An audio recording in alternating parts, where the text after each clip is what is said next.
Muhammad Rasulullah, and that Muhammad is the messenger of God.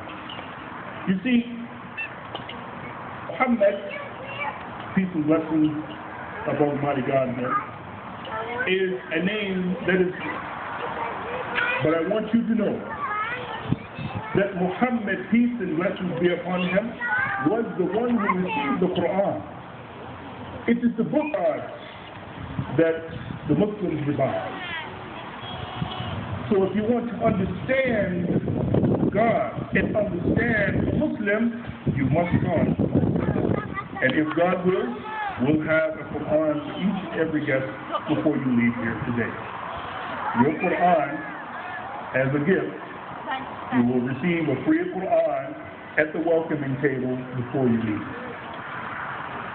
The second important thing is that Islam is submission to God. Submission with the heart, with the mind, with the soul, with your wealth, with your life. So if I want to share Islam with you, I want to talk to you about discipline, and I want you to know. In Islam, we have 5 pillars, and the brother, he mentioned them here today. And what keeps us on the path of God is a set of discipline, and that are the prayers. We have 5-time prayers every single solitary day. So it's not one day a week. We don't just pray one day a week, but it's every day. We start our morning with prayer, and we end our day with prayer. And the prayer are at that time. If you notice, there is a prostration in our prayer. And the Prophet Muhammad, peace and blessings be upon him, he taught us that the most noble or the most closest that you get to God is when you prostrate yourself in prayer. So discipline. When I was a Christian, I used to be a Christian, Baptist, First Baptist. One of the most appealing things for me was the discipline that Islam offers. We fast 1 time a month, 1 month out of 12 months. We give that month to God. As you know, fasting is common not only to Muslims, but also to Christians as well. Jesus fasted, Moses fasted. So the concept of giving your time, giving your prayer, giving your sacrifice to God, where is that today in our society? You see, Islam offers a solution to the morality bankruptcy we have, honestly. Islam is to cover yourself, to cover your modesty, to approach God with your wealth, to approach God with your efforts, to not just put anything in your stomach, and to earn a permissible living. Islam teaches us that man was created by God, and that Jesus was a prophet of God, and that Muhammad was a prophet of God, and that Moses was a prophet of God, and that Noah was a prophet of God, and they all came with a common message, and that there is no God worthy of worship except the Creator, the Sustainer.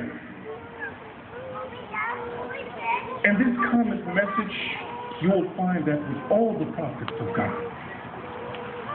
So why do we dress like this? Maybe that's the common question. And then I will speak on that in another one, and then I will end. We dress like this because the prophets of God dress like this. And it's a form of modesty, of concealing what you have, and to reserve that for your wife or your husband. Why do our women cover like this? It's so that they can be noticed for their mind, not their bodies. That's important. And so, if you want to look at Islam from the outside looking in, I want to know this discipline. And that the system of Islam, the prayers, the fasting, the reading, it is all a system to keep you to have a healthy relationship with God. That's why the prayer and the fasting is there. And I'll end with this. That God has made a promise within the Quran that whoever follows the guidance of God, لا خوف عليهم ولا هم يحزنون. That if you follow the guidance of God, you will not fear worldly things. If you become a Muslim, it won't make you Superman or Wonder Woman. You can't jump over a building at one leaping bound. If you become a Muslim, we're not promising that you will become rich. Oh, mashallah, you will have a lot of money. No. If you become Muslim, it won't make you bulletproof, but it will make you content with the decree of Almighty God.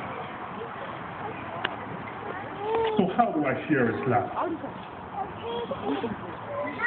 Islam is a gift to the heart of man. Islam is a gift to the mind and the soul. Islam is a gift to the life of creation. We ask Almighty God to bless us today, that if you have any more questions, everyone with a badge, see them, talk with them, create a discussion. I challenge you to ask about Muhammad. I challenge you to read the Quran. I challenge you to think outside the box. I challenge you to have a free mind. We ask Allah subhanahu wa ta'ala to bless us. If you have any questions, please present your if you have any questions, please either see the Imam, or Brother Kerry, or one of us, or myself, and hopefully we could answer your questions. Again, I welcome you to Columbia, South Carolina, and thank you.